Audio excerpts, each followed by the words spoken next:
मैं बॉम्बे से लेके गुजरात, सूरत से लेके पंजाब की बहुत सारी जगह, यहाँ आपका राजस्थान, मैंने डेस्टिनेशन वेडिंग कम से कम 200 से ऊपर किया हुआ है।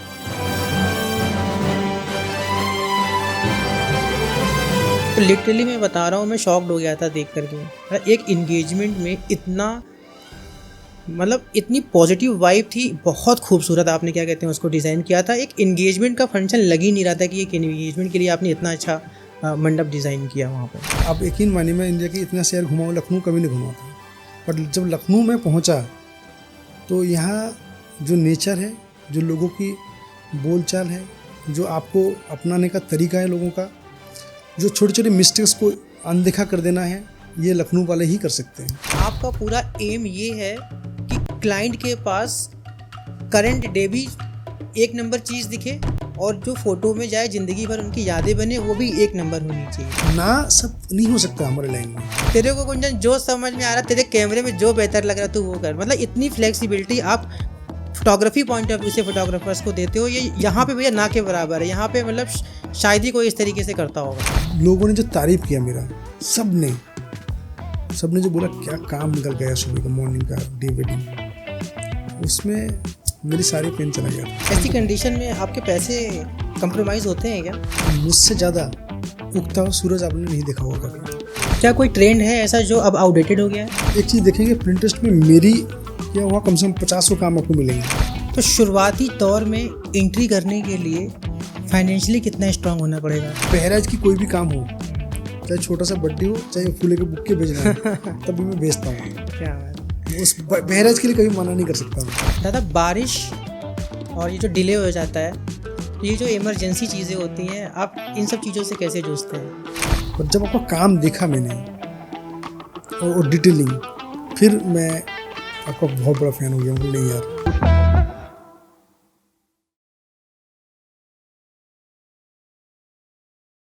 Welcome to TMT unfiltered. TMT unfiltered के एक और एपिसोड में आप सब लोगों का स्वागत है। हर शादी में एक पल आता है जब ब्राइड एंट्री लेती है और सब बोलते हैं वाह कितना सुंदर सेटअप है। लेकिन उस सुंदर सेटअप के पीछे छुपा होता है एक दिमाग, एक डिज़ाइन और एक ड्रीम। आज हमारे साथ हैं एक ऐसे वेडिंग डेकोरेटर जिन्होंने मंडप को मास्टरपीस में बदल दिया। Let's welcome aura wedding by Abhijeet, जो डेकोरेशन के साथ साथ इमोशन भी डिज़ाइन करते हैं। दादा, ये जो वेडिंग में डेकोरेशन करने का जो पैशन है, वो इसकी शुरुआत कैसे हुई और कब आपको लगा कि यार मेरे को ना इस काम में जाना चाहिए? थोड़ा सा अपने बैकग्राउंड के बारे में बताइए। इसकी शुरुआत बेसिकली अगर देखेंगे तो 2001 या 2002 में हो गया था। ओके। मैं वेस्ट बंगाल का रहने वाला हूँ, आपको जानते हैं अब तो मुझे। तो मैं पहले दिल्ली जाता हूँ। ओके। तो दिल्ली में कंपनी है, मैं नाम नहीं लूँगा, अभी इंडिया की बहुत बड़ी कंपनी में है। तो वहाँ मैंने जस्ट एक नौकरी करना है इसलिए मैंने ज्वाइन किया था। ओके। उस टाइम मेरे अंदर ये नहीं था कि मैं एक दिन अपने काम करूँगा या कुछ डिज़ाइन करूँगा या लोगों को लेके इतना बड़ा टीम लेके चलूँगा। इस टाइम कुछ भी नहीं था। बस ये था कि मुझे नौकरी करना है घर के लिए। बट धीरे धीरे करते करते जब साल 2 साल 3 साल गया तो मुझे धीरे धीरे लगने लगा कि ये बहुत एक अलग इंडस्ट्री है। इसमें ग्लैमर है, इसमें अच्छे अच्छे लोगों से मिलने को मिलता है, रोज़ नए नए कॉन्सेप्ट आती हैं। तो मुझे ऐसे लगा कि नहीं, आप मुझे यही काम करना है। फिर मैंने जो सोचा कि यही काम करना है, और आई थिंक 10 साल या 12 साल मैंने इसी कंपनी में था। उसके बाद फिर मैंने अपनी कंपनी बनाया। 10 साल तो मैंने दिल्ली में किया हूँ उस काम को लेकर। बेसिकली आप कोलकाता के रहने वाले हैं? यस, हम कोलकाता। अच्छा, बॉर्न आपका वहीं पे हुआ? Yes, और yes, स्कूलिंग आपकी वहाँ पे हुई? बिल्कुल बिल्कुल। और फिर एक जॉब की तलाश में कह लो कि बिल्कुल जॉब की तलाश में दिल्ली मतलब नहीं? बिल्कुल। तो आपने इस चीज़ की पढ़ाई करी है या आप सीधे जॉब पे ही आ गए थे? नहीं, मैं बिल्कुल जो भी काम मैंने सीखा हुआ सारे प्रैक्टिकल में। ओके। खुद सीखा हूँ, टीम के साथ सीखा हूँ, लोगों को फॉलो किया, मैंने बहुत बड़े बड़े डिज़ाइनर को मैंने फॉलो किया, बाद में बहुत बड़े बड़े डिज़ाइनर के साथ मैंने काम किया। ओके। जब इंडिया की बहुत अब देखेंगे तो साउथ से लेके मैंने दिल्ली, बॉम्बे, बहुत जगह के ऐसे डिज़ाइनर हैं जो फिल्म सेट भी डिज़ाइन करते हैं। अच्छा। उनकी अंडर में मैं काम किया हूँ। ओके। तो वहाँ से बहुत ज़्यादा नॉलेज गेन होता है। कोई भी काम करता है तो आप अपना नॉलेज गेन करते हो। तो दिल्ली में जब आप थे तो आप मतलब ये वेडिंग इंडस्ट्री में ही काम कर रहे थे 10 साल जो आपने बताया? हाँ, मैंने वेडिंग वो इंडस्ट्री वेडिंग इंडस्ट्री में काम करेक्ट, किया। बिल्कुल, मैंने वेडिंग इंडस्ट्री में काम किया। तो ये बात आप बता रहे हैं आई थिंक 2001 के आसपास की। यस। तो उस समय तो इतना बड़ा स्केल वेडिंग डेकोरेटर्स की फील्ड में नहीं होता था। बिल्कुल नहीं था। तो उस समय के टाइम से और इतने जो 2025 चल रहा है आज, इतने बड़े जो जर्नी है, जो डिफरेंस है, इसमें आप क्या चेंजेस देखते हो? उस टाइम बेसिकली ये जो इंडस्ट्री था वो रोजी रोटी का था। अच्छा। वैसे था कि खाना कमाना खाना है, बहुत बड़ी कोई ये नहीं था। ओके। बट धीरे धीरे इंडस्ट्री आज अगर आप देखेंगे तो इंडिया की सबसे बड़ा इंडस्ट्री है वेडिंग इंडस्ट्री हमारी जो है। इसमें लाखों करोड़ों लोग जुड़े हुए हैं। एकदम आप टॉप क्लास से लेके जो लोग जो बहुत बड़े बड़े ज्वेलर्स हैं, जो फैशन डिजाइनर है, जो आपका कपड़े डिजाइन करते हैं, वहाँ से लेके आपके एकदम मिडिल क्लास से लेके एकदम लोअर क्लास जो सब्जी उगा रहे हैं, जो लेबर काम करते हैं, वो बहुत लोग जुड़े हुए हैं इंडस्ट्री के साथ। इंडस्ट्री बहुत बड़ी इंडस्ट्री इंडिया के अंदर, मुझे लगता है कि सबसे बड़ा इंडस्ट्री वेडिंग इंडस्ट्री है। तो दादा ये जो वेडिंग का जो फील्ड है, मतलब ये वेडिंग डेकोरेशन का, हम लोग तो फोटोग्राफी करते हैं। तो जैसे हम लोगों के फोटोग्राफी में जैसे होता है कि ये सीजनल काम होता है, जैसे नवंबर, दिसंबर, जनवरी, फरवरी और इनफैक्ट मार्च तक ठीक ठाक रेंज के काम होते हैं, बट सारा फिर ऑफ सीजन लग जाता है। तो क्या ऐसा आप लोगों के भी केस में होता है? बिल्कुल होता है, हम लोगों को भी होता है। बट हम लोगों का क्या होता है ना, हमारे अंदर मतलब हम लोग हमारी इंडस्ट्री में क्या होता है, छोटे छोटे काम, जैसे मान लीजिए वेडिंग का सीजन चला गया, फिर बाकी काम होता है। जैसे इंगेजमेंट हो गया जी, उनके लिए कोई साया नहीं चाहिए होता है, कोई डेट नहीं निकलना होता है।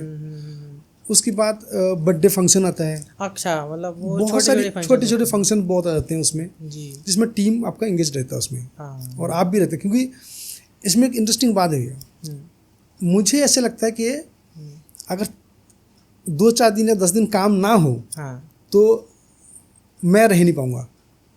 मुझे इस काम की आदत पड़ चुका है। वर्कहोलिक हैं आप भी? बिल्कुल, मुझे लगता है कि काम करना चाहिए। मुझे लगता है कि शाम को लाइट ऑन होना चाहिए जी, मेरी टीम मेरे सामने दिखना चाहिए, सब लोग बैठे हुए काम कर रहे हैं। तो ये मेरे लिए मतलब बहुत प्राउड मोमेंट होती है कि हाँ, मेरा टीम मेरे साथ में लगा हुआ पूरी साल। जी, इन्हें के 4 महीना काम किया, फिर सब लोग चले गए, हाँ, फिर 6 महीने बाद मिलेंगे, ऐसे नहीं है। मेरा टीम जो टीम है, मेरा जो टीम कंपनी को लीड करते हैं, बहुत सारे टीम मेंबर्स हैं, वो लोग मेरे साथ पूरे साल ऐसे जुड़े रहते हैं। अभी मैं आपके टीम के ऊपर आऊँगा, मैंने बहुत कुछ आपके लिए सोच के रखा हुआ है। सबसे पहले दादा आप ये बताइए कि दिल्ली से लखनऊ की जर्नी के बारे में बताइए कि लखनऊ आप कब आए और कब अपना बिजनेस का जो विस्तार है आपने यहाँ पे किया? बेसिकली अगर देखेंगे तो दिल्ली टू लखनऊ आने का जो ये था, मुझे एक वेडिंग मिला था, उसमें मुझे वेडिंग सिर्फ डिज़ाइन करना था। ओके। एक लोन था, उस लोन में कैसे कैसे करना है, स्टेज कैसे बनेंगे, एंट्री कैसे होगा, उसका लेआउटिंग कैसे होगा, वो मुझे डिज़ाइन करना था किसी के साथ। ओके, मतलब आप उस समय दिल्ली में थे, बट आपके पास एज ए फ्रीलांस एक काम आया था जिसमें आपको इन्वॉल्व होना था लखनऊ? बिल्कुल बिल्कुल जी। फिर मैं आया लखनऊ, हाँ, और वो वाला काम हुआ। 3 महीने का प्रोजेक्ट था मेरा। ओके। काम बहुत सुंदर हुआ, अच्छा लगा गेस्ट को। और इसमें बहुत अच्छी बात है कि लखनऊ जैसे मुझे अच्छा लगा, वैसे लखनऊ भी, मतलब लखनऊ वाले भी मुझे अच्छे लगे, जैसे मैं भी लखनऊ वालों को अच्छा लगने लगा। वाह, क्या बात है। लखनऊ में तो कुछ तो बात है। बिल्कुल है, बिल्कुल है। मैं पहले, आप यकीन मानिए, मैं इंडिया की इतना शहर घुमा हूँ, लखनऊ कभी नहीं घुमा था। पर जब लखनऊ में पहुँचा तो यहाँ जो नेचर है, जो लोगों की बोलचाल है, जो आपको अपनाने का तरीका है लोगों का, जो छोटे छोटे मिस्टेक्स को अनदेखा कर देना है, ये लखनऊ वाले ही कर सकते हैं। इसमें कोई दो राय नहीं भैया। पूरा इंडिया में घूम चुका हूँ इसी काम के सिलसिले में। मैं बॉम्बे से लेके गुजरात, सूरत से लेके पंजाब की बहुत सारी जगह, यहाँ आपका राजस्थान, मैंने डेस्टिनेशन वेडिंग कम से कम 200 से ऊपर किया हुआ है। अच्छा। हाँ, बट जो लखनऊ ने मुझे अपनाया और वो कमाल का था मेरे लिए। बहुत बढ़िया। तो वो जो आपने प्रोजेक्ट 3 महीने के लिए किया था, हाँ जी, वो काफ़ी अच्छा आउटपुट गया होगा, मतलब बहुत client अच्छा के आउटपुट पास। था उसका। तो फिर आपको इतना अच्छा लग गया कि मतलब आप फिर ने सोचा कि अब मैं छोड़ ही दूंगा दिल्ली, मैं लखनऊ में ही सारा सेटअप करूँगा? नहीं, उसके बाद मैं चला गया था दिल्ली। अच्छा। उसके बाद मैं फिर दिल्ली करने लगा था। हाँ। फिर साल भर बाद मुझे फिर दोबारा एक वेडिंग मिला। अच्छा। हाँ, तो फिर वो जो दूसरा वेडिंग मिला उसके बाद मुझे लगातार काम मिलने लगा लखनऊ अच्छा। में। अच्छा। तो बार बार दिल्ली से सामान लेके आना, पूरा टीम लेके आना, फिर मीटिंग्स करना, फिर मेरे लिए पॉसिबल नहीं हुआ। ओके। फिर मैंने सोचा कि चलो ठीक है, हम दिल्ली लखनऊ शिफ्ट करते हैं। फिर मैंने लखनऊ शिफ्ट किया 2000 मेरे ख्याल से 18 या 19 को मैं आ गया था लखनऊ। तो अभी आपकी टीम में कितने लोग हैं? मेरे टीम में है अभी 40 लोग। अच्छा, ये सारे जो टीम के लोग हैं, ये सारे सैलरी पेड बंदे हैं आपके साथ में या प्रोजेक्ट बेस्ड काम करते हैं आपके साथ में? नहीं, प्रोजेक्ट बेस्ड तो काम करते हैं बहुत लोग हैं, अच्छा। बट सैलरी बेस्ड है उसमें कुछ लोग, मतलब 25 लोग तो हैं जो सैलरी बेस्ड काम करते हैं। ओके दादा, एक चीज़ बताइए कि अपनी जो फील्ड है वेडिंग डेकोरेशन की, बहुत ही क्रिएटिव फील्ड है, मतलब ये। तो जब भी कोई क्लाइंट आपके पास आता है, क्योंकि आप तो बहुत काम करते हैं, तो हर क्लाइंट के लिए आप डिज़ाइन के जो आइडियाज़ होते हैं ना, ये आप कहाँ से मतलब पिक करते हो आप? देखिए, पहले तो मैं उनकी फैमिली से मिलता हूँ, क्योंकि अभी फास्ट मीटिंग में कभी मैं बच्चों से मिल नहीं पाता हूँ। बच्चे बाद में आते हैं, पहले पेरेंट्स आते हैं। तो मैं उनको पहले अपना काम दिखाता हूँ कि ये मेरा काम है, ये मैंने काम किया हुआ है, आपके लिए कुछ नया करना है तो आप मुझे टाइम देना पड़ेगा। फिर सेकंड मीटिंग रखते हैं, तब तक मैं कुछ चीज़ें सर्च करता हूँ, ऑब्जर्व करता हूँ जो क्या क्या होना चाहिए, क्या क्या होना चाहिए, क्या क्या प्लेस है, कैसे लोग रहेंगे, उस हिसाब से मैं डिज़ाइन सोचना शुरू करता हूँ। मेरे टीम में और भी लोग हैं जो क्रिएटिव है बहुत, वो लोग भी सोचते हैं, हम साथ में पूरा प्लान करते हैं बैठ के। उसमें डिपेंड करता है बहुत सारी चीज़ें, उसमें डिपेंड करता है, मेन अगर आप पूछेंगे तो डिपेंड करता है क्या बजट में जा रहे हैं हम लोग। अच्छा। किस लेवल का काम जा रहे हैं, क्योंकि बहुत लोग ऐसे आते हैं जो भैया हमारी ये बजट है, हमें इसमें करना है। अच्छा। तो हमें वो भी करना पड़ता है। बहुत ऐसे मेरे गेस्ट हैं जो बोलते हैं कि नहीं आप क्रिएट करो, बजट बाद में बात होगा, मुझे अच्छा लगना चाहिए आपका प्रोजेक्ट, आपका मूड बोर्ड मुझे अच्छा लगना चाहिए, उसके बाद हम बात करेंगे बजट को लेकर। तो ऐसे भी होता है। फिर हम बच्चों से मिलते हैं, बच्चों से मिलने के बाद फिर हम उनके थॉट लेते हैं, जो वो क्या चाहते हैं। बेसिकली आजकल क्या होता है ना, लोगों ने, आप किसी मीटिंग में जाएंगे तो उससे पहले जो बच्चे होते हैं, जो ब्राइड होती है, जो ग्रूम होते हैं, वो पहले ही बहुत सारी चीज़ें सर्च कर रखते हैं, इंस्टाग्राम, पिंटरेस्ट वगैरह, क्योंकि वेडिंग जो है ना उनकी ड्रीम है बचपन से कि मेरी शादी में ऐसा होना चाहिए, मेरी शादी में ऐसे कलर होना चाहिए, मेरी लहंगा ऐसा होना चाहिए, मेरी शेरवानी ऐसा होना चाहिए। तो वो लोग पहले ही सोच के रखते हैं कि कैसे कैसे होना चाहिए उसमें, और जो सेटअप, किस लेवल का सेटअप चाहिए या क्या कलर पसंद है उनको, किस टाइप का फ्लावर पसंद है उनको। बहुत सारी कलर है, बहुत लोगों को रिच कलर पसंद होती है, बहुत लोगों को लगता है कि नहीं मुझे थोड़ा सा बहुत बिल्कुल लाइट फैब्रिक में जाना है, लाइट कलर में जाना है, कोई बोलता है मुझे पेस्टल कलर में जाना है, बहुत पेस्टल रखी है। तो उन चीज़ों को लेके हमें सोचना पड़ता है कि अच्छा इनकी थॉट ये है, उनकी प्रोसेस ये है, ये सोचते ही ऐसे हैं, तो फिर मैं काम करना शुरू करता हूँ। फिर मेरा टीम है जो मेरे साथ मिलके प्रोजेक्ट को हम अंजाम करते हैं। ओके। तो इसमें जैसे कुछ थीम चलती हैं, मतलब इसका जो बेस होता है, जैसे आप कोई भी फाउंडेशन क्रिएट करते हो तो उसका कोई ना कोई बेस होता है। तो जब आप क्लाइंट से मिलते हो तो ये जो आजकल थीम होती है डेकोरेशन की, जैसे पेस्टल थीम हो गई या रॉयल थीम हो गई या आपकी फ्लोरल थीम हो गई, फ्लोरल जंगल थीम हो गई, तो ये थीम जब क्लाइंट आपको बताते हैं तो क्या क्लाइंट के बताने से और जब आप उनसे मिलते हो उनकी जो वाइब मैच करती है, तो क्या उनकी बताई हुई थीम से क्या उनकी वाइब मैच करती है? आप डिसीजन कैसे लेते हो? आप अपना डिसीजन खुद उनके ऊपर थोपते हैं या आप म्यूचुअल अंडरस्टैंडिंग से चीज़ें करते हैं? नहीं, कई बार मुझे थोपना पड़ता है। अच्छा। क्योंकि कई बार क्या होता है जी, एक क्रिएटिव माइंड जो होता है ना, जो सिर्फ मैं नहीं, जो लोग क्रिएटिव माइंडेड लोग हैं जी, वो लोग चीज़ों को देख सकते हैं होने से पहले। हाँ। जो जब होगा तो कैसे लगेगा। मान लीजिए आपने एक स्टेज के लिए बोला, आपने स्टेज दिखाया फोटो, भैया मुझे ये स्टेज चाहिए, बट उसमें क्या होता है ना, वो तो सिर्फ फोटो में दिख रहे हैं, बट वो होने के बाद कैसे दिखेगा वो हम देख सकते हैं उसको। मतलब जो क्रिएटिव लोग हैं वो देख लेते हैं कि ये ऐसे बनेगा वो ये अच्छा नहीं लगेगा या बुरा लगेगा या कैसे लगेगा या कलर मैच नहीं कर रहा है, तो फिर मैं उसके साथ यस नहीं करता हूँ। ओके। फिर मैं मना कर देता हूँ तुरंत कि आपको ये अच्छा नहीं लगेगा। क्योंकि आप उस चीज़ की डेप्थ को समझ रहे होते हो और आपसे खराब काम हो नहीं सकता। आप नहीं हो हाँ हाँ पाएगा। नहीं कर सकते कस्टमर से। नहीं, बिल्कुल मैं उनमें ये नहीं बोल सकता कि काम उठाने के लिए हाँ हाँ ठीक है अच्छा लगेगा, मैं नहीं कर सकता। मैं बोलता हूँ नहीं अच्छा नहीं लगेगा, आप इसको मत देखिए। फिर मैं उनको समझाता हूँ और फिर समझते हैं लोग, ऐसे नहीं है, लोग समझते हैं। फिर लोग बोलते हैं ठीक है आप बताइए कैसे होना चाहिए, फिर मैं बताता हूँ लोगों को। कई बार क्या होता है, जैसे एक लॉन है, आप मान लीजिए लॉन का साइज 50x50 50x50 का लॉन है। गेस्ट आते हैं तो बोलते हैं मुझे यहाँ स्टेज चाहिए, स्टेज की हाइट 4 फीट होना चाहिए। मैं तुरंत मना कर देता हूँ। अगर मुझे काम मिले अच्छा है और ना मिले तो मतलब नहीं कर सकता, क्योंकि 4 फीट हाइट में आपको एक फास्ट, पहले तो आपका गैदरिंग कितने हैं, 50 लोग एक लॉन में आपको 150 से 200 लोग रह पाएंगे। उसमें इतना बड़ा ह्यूज, इतनी 4 फीट हाइट में स्टेज की जरूरत ही नहीं है। तो उसमें अब 1.5 चाहिए या 2.5 फीट में चाहिए, मैं 2.5 में चाहिए। तो वो पहले बेसिक चीज़ें उनको समझाना पड़ता है और लोग समझते हैं चीज़ों को, ऐसे नहीं है कि लोग नहीं समझते हैं।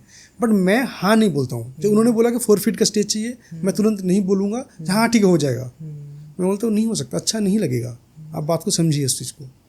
ये चीज़ होता है मेरे साथ। तो ये जब थीम जब डिसाइड हो जाती है, जैसे नॉर्मली तो मेरे दिमाग में एक चीज़ चल रही है कि जैसे काफ़ी समय लगता है क्रिएटिव चीज़ों को करने में, जैसा कि मैं समझता हूँ जब आपका सीजन टाइम चल रहा होता है तो उस टाइम पे, चूँकि क्रिएटिविटी के लिए तो बहुत टाइम चाहिए होता है, सोचने के लिए भी टाइम चाहिए होता है, बट इतने कामों को आप इतनी फास्टली तरीके से कैसे मैनेज कर लेते हो? नहीं, प्लान होता है पूरा। अगर हमारी नवंबर का कोई काम है हाँ, तो उसका मीटिंग, जो फाइनल मीटिंग है वो हम अगस्त एंड तक ख़त्म कर लेते हैं। अच्छा। फिर उसका प्रॉपर एक प्रोजेक्ट बनता है, मेरा टीम पूरा बैठता है उसमें लेके, उसके हर चीज़ फाइनल होता है, चीज़ें मेंशन किया जाता है और फिर टाइमिंग से लेकर सब कुछ A to Z उस फाइल में होता है। और फिर वो फाइल हैंडओवर होता है प्रोडक्शन डिपार्टमेंट में। फिर प्रोडक्शन डिपार्टमेंट उस फाइल को रेडी करके जब उसका प्रोडक्शन फाइनल हो जाता है फिर रिटर्न मेरे पास आता है, जब हमारी ये काम कंप्लीट हो चुका है, ये प्रोजेक्ट रेडी है हमारी। ये कभी भी हो सकता है, आप कल बोले तो कल रेडी है, परसों बोले तो परसों रेडी है, मतलब इस प्रोजेक्ट का सारी चीज़ हमारे पास ओके है। ऐसे उसके बाद वाला जो प्रोजेक्ट है फिर हम उसमें काम करते हैं। ऐसे करके प्रोजेक्ट पे प्रोजेक्ट काम करते जाते हैं हम लोग। ऐसे नहीं कि माइंड में रखते हैं तो एंड डे में देखेंगे, मैनेज कर लेंगे, ये वाला वहाँ लगा देंगे, ये वाला यहाँ कर लेंगे, ऐसे नहीं, बिल्कुल प्रोजेक्ट वाइज चलते हैं हम लोग। जैसे मान के चलिए कि मिसाल के तौर पे नवंबर के मंथ में आपके पास में 5 काम है, राइट, और उन 5 कामों की थीमें अलग अलग हैं, तो उसकी जो प्लानिंग होती है तो वो आप अपनी टीम के साथ पहले ब्रीफिंग करते होंगे, मतलब क्लाइंट के साथ में, या दिन इसके बाद चीज़ें फाइनल करते हैं, मतलब उस चीज़ों को लेकर के? हाँ, नहीं, पहले क्लाइंट से तो मैं ही मिलता हूँ। अच्छा। क्लाइंट से मिलने के बाद जो चीज़ें फाइनल होता है फिर मैं अपना टीम को लेकर बैठता हूँ। मेरे टीम में बहुत सारे क्रिएटिव पर्सन है, लोग हैं। अच्छा। जो कलर्स को लेकर बहुत पर्टिकुलर है, जो फ्लावर्स को लेकर बहुत पर्टिकुलर है, जो छोटे छोटे चीज़ों को लेकर, जैसे टेबल में बहुत अरेंजमेंट लगाना है, एक फ्लावर रख दिया, उसके साथ छोटे छोटे बहुत सारी चीज़ें रखना होता है कि टेबल, क्योंकि वो आपका आई लेवल में काम करता है। आप जहाँ बैठते हैं आपका सामने अच्छी चीज़ें होना चाहिए, तो वो दिखता है चीज़ें। तो उसके लिए टीम सब अलग अलग टीम है, जो कोई टेबल डेकोर के लिए अलग टीम है, कोई कलर डिसाइड करने के लिए अलग टीम है, कोई जो फ्लोरिस्ट है मेरा, वो आज की एक दिन का फ्लोरिस्ट नहीं है, मेरे साथ 15 साल से जुड़े हुए लोग हैं। वो मेरी थॉट को समझते हैं। अगर मैं क्या चाहता हूँ, अगर मैं इशारा भी करूँ जो मुझे ऐसे चाहिए, तो तुरंत समझ जाता है कि उन दादा को ऐसे चाहिए, ऐसे करना है मेरे को। और कई बार मैं ऐसे होता है कि टीम पे भी छोड़ देता हूँ, कई बार मैं खुद थक जाता हूँ। मेरी एक अंदर ना एक बात है, मैं जब काम चलता है तो मैं साइड में होता हूँ, काम देखता हूँ, और जैसे जैसे शाम होने लगता है या 5-6 बजने लगता है, जैसे टाइम होने लगता है, फिनिश टाइम मेरा हो गया, फिर मैं बाहर जाता हूँ और बार बार री एंट्री करता हूँ। खुद लॉन में आता हूँ, खुद हॉल में आता हूँ और खुद देखता हूँ। जो फिर मैं एज ए ओनर मैं नहीं देखता हूँ, कंपनी का ओनर से मैं देखता हूँ क्लाइंट जब एंट्री करे तो उनको कैसे दिखेगा, मैं उनकी नज़र से देखने की कोशिश करता हूँ। क्या लुक एंड फील आ रहा है उसका, क्या आ रहा है, कहाँ कमी लग रहा है, जहाँ कम लग रहा है, जहाँ मुझे लगता है कि यहाँ गलत है, फिर मैं कंप्रोमाइज़ नहीं करता हूँ। मैं तुरंत टीम को बुलाता हूँ, मैं बोलता हूँ कि देखो वहाँ कम लग रहा है, वो अगर मैं देख सकता हूँ तो वो भी देख सकते हैं। तो चीज़ें मैं उसी से लेके जाता हूँ एंड तक। फिर हमारी चीज़, मतलब कई बार क्या होता है, टीम उससे थोड़ा परेशानी हो जाता है, बोलते नहीं 8 बज गया, या छोटी सी चीज़ है किसी को दिखेगा नहीं, हो गया, बोल नहीं।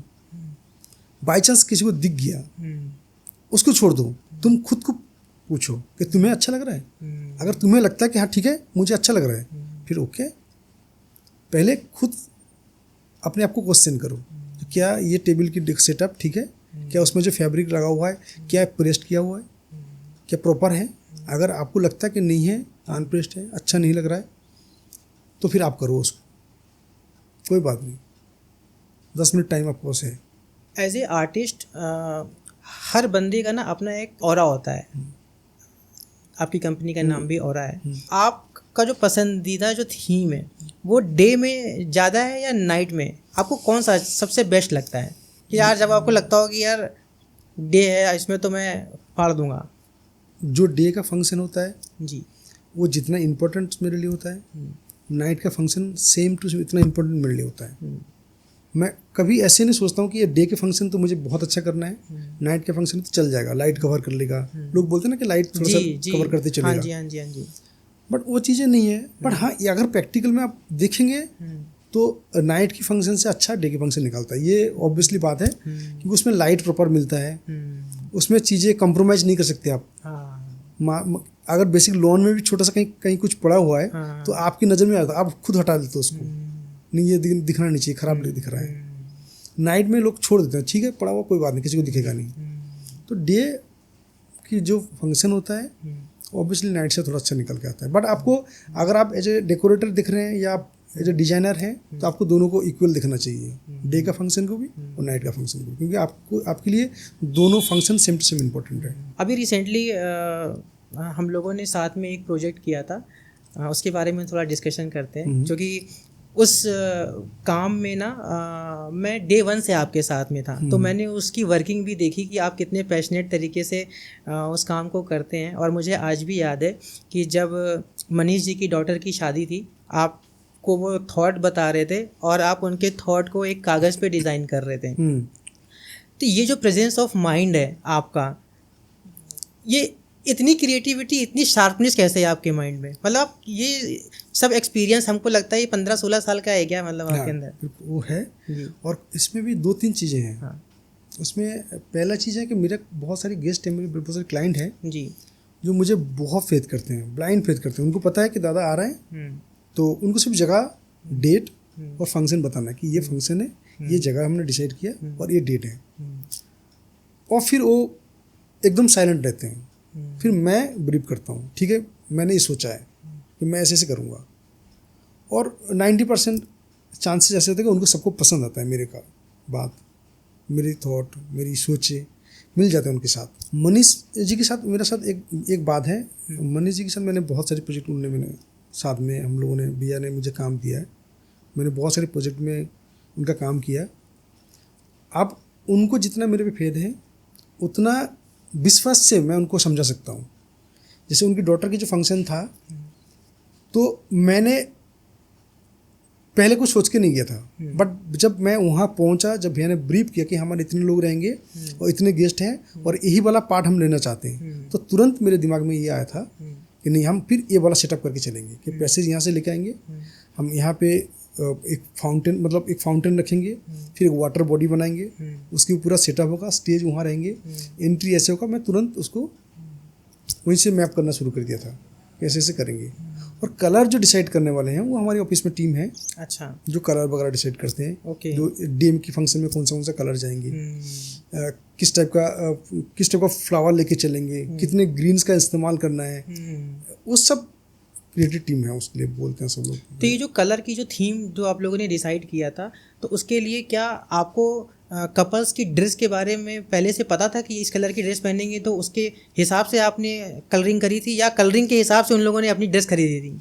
नहीं, मनीष जी की मामले में तो अलग था। उन्होंने पहले ड्रेस ले लिया था। ओके। हमने कलर बाद में डिसाइड किया था। ओके, मतलब वो आपको की नॉलेज में था कि हाँ इस तरीके की अटायर है, तो मुझे किस तरीके की थीम लेकर के चलना है। राइट। और 90% मैं यही बोलता हूँ कि लोगों को कि आप अपना पहले ड्रेस वगैरह फाइनल कर लीजिए, सेटअप हम लेके चलते हैं, बट फैब्रिक या फ्लावर किस टाइप का किस कलर में इस्तेमाल करेंगे वो हम डिसाइड करेंगे जब आपका सारे ड्रेसेस फाइनल हो जाए। मैंने काफ़ी काम किया, मतलब अच्छे काम भी किए हैं। बट ये जो आपने काम किया था मनीष जी की डॉटर का इंगेजमेंट का जो फंक्शन था ना, जब प्लानिंग में था तब तो हम लोगों ने, मैंने तो सारा कागज़ में देखा था, बट जिस दिन मैं पहुंचा था वहाँ पे, जब आपने सेटअप रेडी किया था, तो लिटरली मैं बता रहा हूँ, मैं शॉक्ड हो गया था देख करके। एक इंगेजमेंट में इतना, मतलब इतनी पॉजिटिव वाइब थी, बहुत खूबसूरत आपने क्या कहते हैं उसको डिज़ाइन किया था। एक इंगेजमेंट का फंक्शन लग ही नहीं रहा था कि एक इंगेजमेंट के लिए आपने इतना अच्छा मंडप डिज़ाइन किया वहाँ पे। वो फंक्शन अच्छा तो हुआ है, बट मुझे लगता है कि और भी अच्छा हो सकता था वो, अच्छा। क्योंकि प्लेस इतना ज़बरदस्त था उनका, और उससे ज़्यादा अच्छा हो सकता था वो। बट क्योंकि मेरे हाथ में 2-3 प्रोजेक्ट था और रिसेंट एकदम से उनका काम आ गया था मेरे पास, और मेरे लिए तो बहुत डिस्पेक्टफुल बंदा है, तो उनको मैं मना नहीं कर सकता हूँ किसी भी हालत में, कभी भी कोई भी काम के लिए मैं मना नहीं कर सकता हूँ। तो उनका जैसे ही फ़ोन आया तो तुरंत मैं रात को पहुँचा, मैंने उनको बोला मैं ठीक है मैं करता हूँ, प्रोजेक्ट में समझ लेता हूँ, और कैसे करना नहीं करना आपने खुद देखा होगा कि मैंने खुद वहाँ पर्सनली ज़्यादा टाइम नहीं दे पाया। हाँ, आप लेकिन आप प्लानिंग के पार्ट में भी थे और एग्जीक्यूशन में भी आप थे वहाँ पे। मैं आया था, हाँ, बट मैं आए थे काफ़ी आप लेट वहाँ नाइट पे, आया, काफ़ी मैं लेट आए थे। सुबह तक हाँ, रुका, ऐसे करके मैं गया हूँ। हाँ, तो वैसे तो काम बहुत अच्छा निकला, लोगों ने बहुत तारीफ किया, बट मेरी हिसाब से वो काम और अच्छा हो सकता था। आपके साथ में काम करने का ना एक एडवांटेज और होता है हम लोगों को, कि डेकोरेशन की टाइमिंग को लेकर के हो, या मतलब कोई भी चीज़ अगर डिस्कशन करना है, मतलब आपके साथ फोटोग्राफी पॉइंट ऑफ व्यू से, तो आप ना एकदम फ्री रहते हो आप। जैसे अभी एंट्री के टाइम पे भी देखिए डिज़ाइनिंग कैमरे में किस तरीके से दिखेगी, तो उनकी एंट्री का जो सीन था, तो वहाँ पे हमारी सिनेमेटोग्राफी टीम ने डिस्कशन किया कि भैया अभिजीत भैया ने बहुत अच्छा डिज़ाइन किया है, बट ये एंट्री के टाइम पे ये बैक हो रहा है, तो क्या इसको सीधा कर सकते हैं क्या, कुछ बोलेंगे तो नहीं? मैं कहा क्यों बोलेंगे यार, वो तो मतलब काफ़ी पैशनेट है। और जब मैंने आपसे ये चीज़ बताई तो आपने बोला तेरे को कुंजन जो समझ में आ रहा, तेरे कैमरे में जो बेहतर लग रहा तू वो कर। मतलब इतनी फ्लेक्सिबिलिटी आप फोटोग्राफी पॉइंट ऑफ व्यू से फोटोग्राफर्स को देते हो, ये यहाँ पे भैया ना के बराबर है। यहाँ पे मतलब शायद ही कोई इस तरीके से करता होगा। नहीं, एक्चुअली क्या है ना, मुझे लगता है कि एक फंक्शन, एक प्रोजेक्ट तब अच्छा बनता है जब उसमें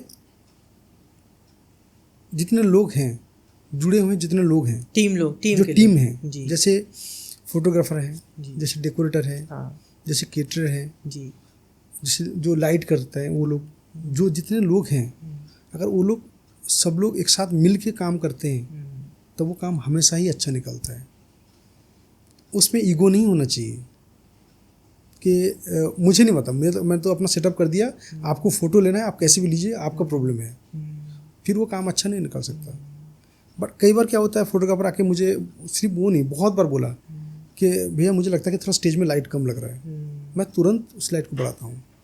मैं फिर उनको पूछता हूँ भैया आप ठीक है, मतलब आप कंफर्टेबल हैं? बोलते हैं ओके। इसमें 2-3 चीज़ें मैं बताता हूँ कि आप क्या हो ना, जैसे स्टेज है उसके फ्रंट में हमने स्टेप लगा दिया ऊपर चढ़ने के लिए, बट फोटोग्राफर को बेचारा उनको जगह नहीं मिलता, वो साइड में खड़े होते हैं। आप साइड से जो फोटो लेंगे तो उसका एंगल अपना आप चेंज हो जाता है। सही बात है। तो अच्छे फोटो कैसे मिलेंगे उनको? तो वहाँ कंप्रोमाइज़ करने का सवाल ही नहीं होता। आप चाहे 2 जगह स्टेप लगाओ, दोनों साइड से लगाओ, आप फ्रंट वाला पार्ट उनको दो, क्योंकि आप भी लाइव देख रहे हो, जिंदगी भर तो आपको उसी फोटो से दिखना है। तब अफसोस होगा कि यार शायद मैं अगर वहाँ लगा सकता था तो मेरे फोटो सब सामने से आता, साइड से ऐसे करके नहीं आता। बहुत सारी चीज़ें होती है, वो करना पड़ता है। उसमें अगर नहीं करेंगे, आप ईगो में रहेंगे कि नहीं मैं तो अपना काम हो गया मैं तो जा रहा हूँ, वो ऐसे नहीं होता। एक्चुअली में ये जो आपकी जो ये सोच है ना, जिस तरीके से अभी आपने डिस्क्राइब किया चीज़ों को, ये कहीं ना कहीं आपका पूरा एम ये है कि क्लाइंट के पास करंट डे भी एक नंबर चीज़ दिखे, और जो फ़ोटो में जाए ज़िंदगी भर उनकी यादें बने वो भी एक नंबर होनी चाहिए। तो ये जो सोच के आप बंदे ना, इसी वजह से काम आपका अच्छा होता है। बल्कि यहाँ पे कुछ लोग ऐसे भी हैं जो फोटोग्राफर्स से कुछ भी डिस्कशन ही नहीं करते हैं, अपना डेकोर किया और उनके दिमाग में पैसा चलता है कि बस किसी तरीके से क्लाइंट को बुला के दिखा दे कि हाँ देखो ये बन गया है। अब उनको फोटोग्राफी से मतलब नहीं है। आपने भी कई जगह पे देखा होगा कि जहाँ पे स्टेज होता है वहाँ पे बैकड्रॉप में लाइट बहुत ज़्यादा होती है, लेकिन जहाँ पे कपल्स के बैठने का जो चेयर होता है वहाँ पे उनके फेस के लिए कोई लाइट नहीं होती है। और कई फोटोग्राफर्स को आपने देखा होगा वो अम्ब्रेले वाली छाता लगा देते कि नहीं ठीक है तुम लोग छाता लगाओ। भैया आज 2025 चल रहा है, कहीं छाते वाते कहीं नहीं दिखते हैं। डेकोरेशन हो गई, चाहे लोग हो गए बहुत ज़्यादा अपडेट हो गए हैं। तो क्लाइंट जब अपना जो डेकोरेशन वाला जो पार्ट है अगर वो फोटोग्राफी के हिसाब से सोचते हैं ना, तो मेरे हिसाब से भैया काम जो होता है ना वो बहुत अच्छा निकल के आता है आउटपुट को लेकर के। तो ये चीज़ मुझे मतलब आप लोगों के अंदर तो भर भर के मिली है यहाँ पे। मैं जब गेस्ट से मिलता हूँ ना, तो मैंने सिर्फ मैं नहीं, मेरी बात जो कंपनी में है, जो आगे कंपनी को लेकर आगे चलेंगे, मेरा टीम जो है उनको भी मैं यही सिखाता हूँ। मैंने भी मेरे बॉस से यही सीखा था कि आप कभी ये मत सोचना किसी घर की शादी करने जा रहे हो। आप पहले दिमाग में रखो कि मेरी घर की फंक्शन है, फंक्शन किसी भी हालत में ख़राब नहीं होना चाहिए। कई बार कुछ बाई चांस कुछ हो जाए वो अलग मैटर है, पर 99% कोशिश करना कि फंक्शन अच्छे से अच्छा निकले। राइट। और गेस्ट को पहले ये लगना चाहिए, आपका जो क्लाइंट है उनको लगना चाहिए कि मैंने एक बंदे को ऐसे काम दिया है जो मेरे फैमिली की मेम्बर है, जो मेरी हर चीज़ समझता है, मेरे छोटे छोटे प्रॉब्लम को सॉल्व कर रहा है। अगर वो आके बोलते कि मुझे, जैसे आप छोटी छोटी चीज़, जैसे मान लीजिए एंट्री हो रहा है, अचानक उनको लगा कि मिल्ली माला, तो मैंने मिल्ली माला होता है, तो उन्होंने बोला कि मैंने 40 बोला था, मुझे अभी 10 और चाहिए, वो मुझे 50 चाहिए टोटल। अभी तुरंत मना कर देंगे लोग, बट मैं मना नहीं करता हूँ। मैं बोलता हूँ ठीक है 15-20 मिनट और देना पड़ेगा, मैं अरेंज करता हूँ। ना सब नहीं हो सकता हमारे लाइन में, जो नहीं, इम्पॉसिबल नाम का कोई चीज़ ही नहीं है हमारे लाइन में। आप ये नहीं बोल सकते कि नहीं हो सकता, हमारी लाइन में बोलना ही पड़ेगा। जहाँ ठीक है मैं मैनेज कर रहा हूँ, मैं कर रहा हूँ, आपका ये सब चीज़ें हो चुका है जो आपने बोला था, ये चाहिए, मुझे टाइम देना पड़ेगा, आपका हो जाएगा। नहीं मना कर सकते आप। क्लाइंट पैनिक नहीं होना चाहिए, नहीं होना चाहिए, क्योंकि आपको उनकी डेकोर को लेके नहीं, उनके दिमाग में और हजारों चीज़ चलता है, गेस्ट को लेके, खाने को लेके, कोई पहुंचा नहीं है, वहाँ कहाँ जाना है, पंडित जी कहाँ हैं, रास्ते में अभी आ रहे हैं, तो हजारों चीज़ों में अगर आप भी उस टाइम पैनिक करने लग जाए उनको छोटी छोटी चीज़ों में, फिर तो ख़राब हो जाएगा ना माहौल सारी। तो आपको उनसे कॉर्पोरेट करना चाहिए, नहीं ठीक है आप टेंशन ना लीजिए, हम लोग हैं, मेरा टीम खड़े हैं आपके साथ। अभी तक की जर्नी में सबसे चैलेंजिंग प्रोजेक्ट कौन सा था आपका? आई थिंक 60 आवर्स, 60 घंटा शायद मैंने बिल्कुल नहीं रेस्ट किया था, कंटिन्यू चल रहा था एक बड़े प्रोजेक्ट में। 60 से 70 घंटा हो सकता है, 60-65 घंटा। अच्छा। मैं बिल्कुल 1 मिनट तक मैंने रेस्ट नहीं किया, क्योंकि वहाँ बहुत बड़े बड़े प्रोजेक्ट था मेरे हाथ में, बैक टू बैक। अभी गोल्डन में मैंने किया था, गोल्डन ब्लॉसम में। तो पहला फंक्शन ख़त्म होता है, फिर मैं शाम को 7 बजे प्रोजेक्ट को मेरे असिस्टेंट जो है उनको हैंड ओवर करता हूँ कि आप तुम लोग देखो, सब लोग एंट्री कर रहे हैं, कुछ प्रॉब्लम हो जाए, कुछ लाइट का इशू हो जाए, कैमरामैन से मिलो, सबसे मिल के देख लो सब ओके है कि नहीं है। इतना में मैं नेक्स्ट प्रोजेक्ट में जाता हूँ, क्योंकि ये प्रोजेक्ट मेरे लिए बहुत ड्रीम प्रोजेक्ट था। मैं आपको एक बात बताऊँ, मैं पैसों के लिए या बजट को लेकर कभी इशू नहीं करता हूँ। मेरे दिमाग में पहला होता है कि अगर आपने यस बोल दिया, फिर आप पलट के बजट की तरफ नहीं देखो, पहले देख लेते ना। आपने पहले उनको तो यस बोल दिया, जहाँ हो सकता है हो जाएगा, उसके बाद आप सोचो मत जो क्या मैं बचाऊंगा और क्या मैं लेके जाऊंगा घर। आप फिर उसमें एकदम अपनी जान झोंको, तब जाके वो प्रोजेक्ट निकलता था, तब जाके वो मास्टरपीस निकल के आता है। फास्ट प्रोजेक्ट ख़त्म होने के बाद जब मैं सुबह मतलब रात को शाम को 7 बजे मैं दूसरी प्रोजेक्ट में पहुंचता हूं, और वो प्रोजेक्ट जब ख़त्म करने के लिए दूसरे दिन शाम तक मैं लगा रहता हूँ उसी लोन में, क्योंकि वहाँ बहुत सारी चीज़ें थी डिटेलिंग के लिए, बहुत सारी शैंडलियर था, बहुत सारी हैंगिंग्स एलिमेंट्स थे, उनकी कितनी लेवल पे रखना है, किस लेवल पे हाइट ऊपर नीचे करना है, कहाँ पे प्रिंट जो अपना जो कुछ हमने कुछ प्रिंटिंग लगाया था, तो प्रिंटिंग के क्या क्या प्रिंट हुआ कि नहीं हुआ, क्योंकि सब हैंडमेड था, बहुत सारी चीज़ें हैंडमेड लगा हुआ था इसमें, बहुत डिटेलिंग था उसमें। आई थिंक 9,000 या 10,000 कैंडल लगा हुआ था, वो भी सीलिंग में, मतलब हैंगिंग था। तो उतना सारी कैंडल का कब जले, कितने टाइम लगेगा जलने में, एक साथ नहीं जलेगा तो मज़ा भी नहीं आएगा, फोटो अच्छे नहीं आएंगे। तो वो सब ख़त्म करने के बाद नेक्स्ट डे उनका अर्ली उनका मॉर्निंग में डे वेडिंग था। ओके। तो ये प्रोजेक्ट ख़त्म करके जब मैं पहुंचा तो मेरा टीम और मैं, हम लोग सब थक के चूर हो चुके थे। मतलब किसी के पास इतना नहीं था कि हम खड़े होके डिस्कस करें कल मॉर्निंग में करना क्या है। और वो दिन मेरे लिए जितना पेनफुल था उतना इंटरेस्टिंग था, क्योंकि जब मॉर्निंग हुआ और जब वो सेटअप निकल के आया, लोगों ने जो तारीफ किया मेरा, सबने जो बोला क्या काम निकल गया सुबह का, मॉर्निंग का डे वेडिंग, उसमें मेरी सारी पेन चला गया था। ये मेरे ड्रीम प्रोजेक्ट है। उससे भी मैंने पहले काम किया था, तो वो उस किसी के अंडर में काम किया था मैंने, कोई डिज़ाइनर था। ये वाला मैंने खुद डिज़ाइन किया था, सेटअप से लेके एवरीथिंग, और काम भी मेरा पूरा मेरी सामने हुआ, प्रोडक्शन से लेके सब कुछ मेरे सामने हुआ, A to Z एकदम। क्लाइंट का फीडबैक कैसा था? बहुत ज़बरदस्त, बहुत खुश थे वो लोग। अच्छा।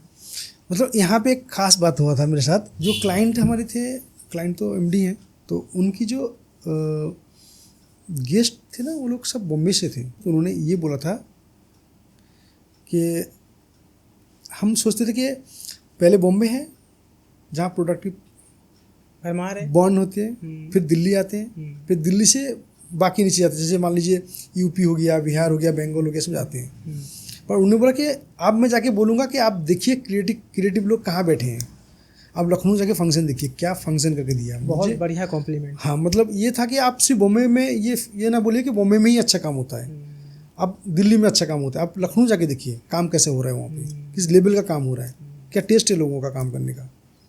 ये बात था।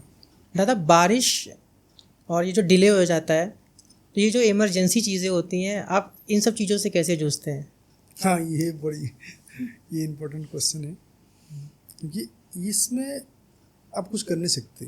अगर मान लीजिए आप ओपन ग्राउंड में कोई काम कर रहे हैं और वाटर प्रूफिंग का कोई आपने पहले से कुछ रखा नहीं है, अचानक बारिश आ जाए, अचानक आंधी आ जाए, तूफान आ जाए, तो छोटी मोटी चीज़ें तो आप कवर कर सकते हैं। जैसे मान लीजिए किचन एरिया कर लिया या बुफे कर लिया, जहाँ पे खाना लगा हुआ है, जहाँ लोग खा सकते हैं खड़े होकर, ये कर सकते हैं आप।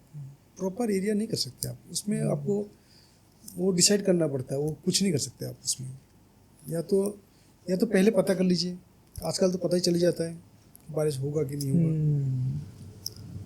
उसमें जा सकते हैं। या तो इसमें कोई भैया कुछ कर नहीं सकते, हो सकता है बारिश में आप खराब चीज़ हो सकता है, बहुत बार ऐसे हुआ है। ऐसे कभी आपके साथ ऐसा हुआ है? और क्या था रिएक्शन आपका उस टाइम पे?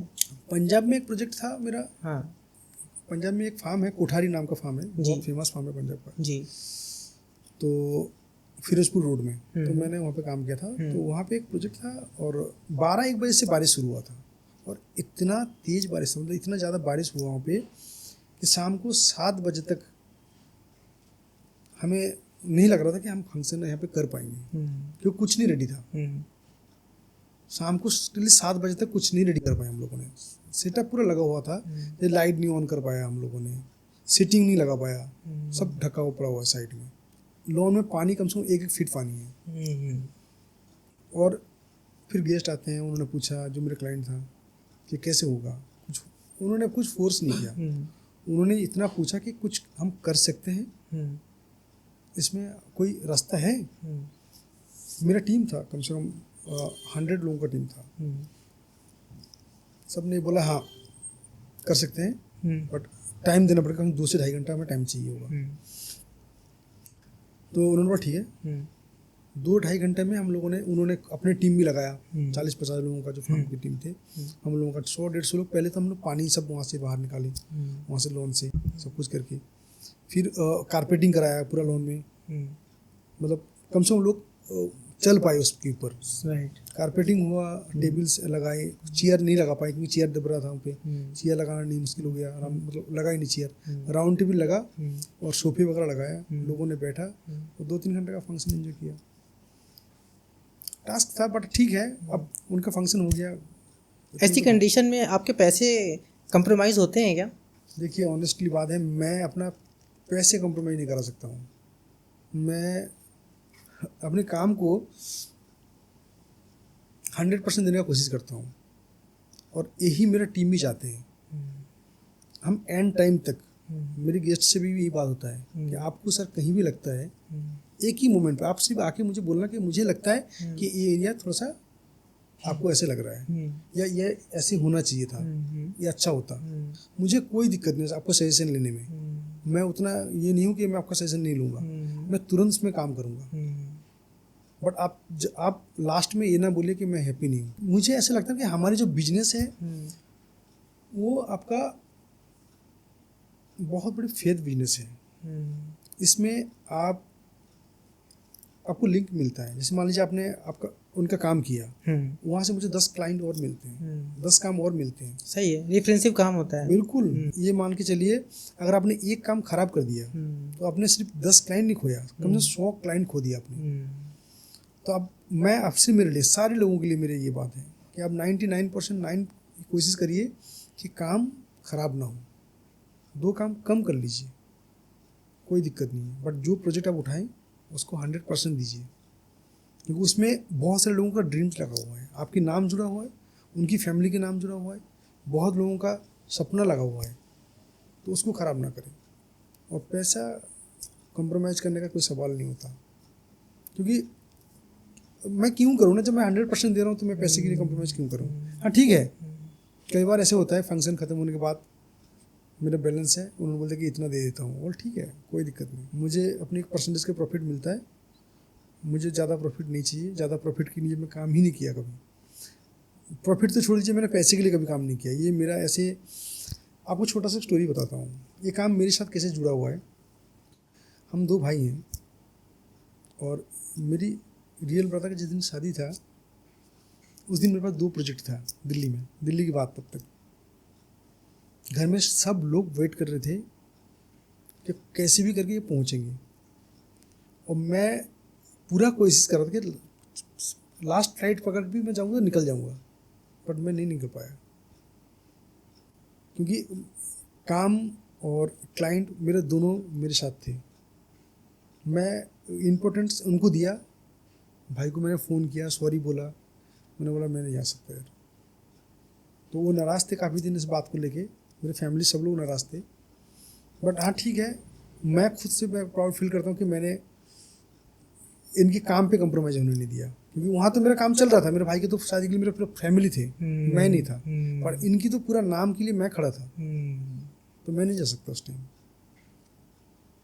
रिस्पॉन्सिबिलिटी बहुत बड़ी चीज़ होती है, बहुत बड़ी, बहुत ज़रूरी है इस लाइन में। आप अगर रिस्पॉन्सिबिलिटी ना लेंगे, अगर उस टाइप का बंदा नहीं है आप, तो ये लाइन में काम ना करिए। इतने पैशन से आप काम करते हो, और फिर भी क्या कभी कुछ बुरे एक्सपीरियंसेस हुए हैं कि मतलब लास्ट में क्लाइंट ने आकर के एकदम अटेंडम आके बोल दिया हो कि चेंज करो इसको? हाँ, उस समय मतलब क्या टेम्परामेंट होता है माइंड का? मैंने मीटिंग किया किसी गेस्ट के साथ, और उनकी फैमिली की जो सर थे उनके साथ मैंने मीटिंग किया। उनका एक कॉकटेल फंक्शन थे। कॉकटेल फंक्शन में मैंने रॉयल ब्लू थीम के ऊपर चल रहा था। ठीक है। और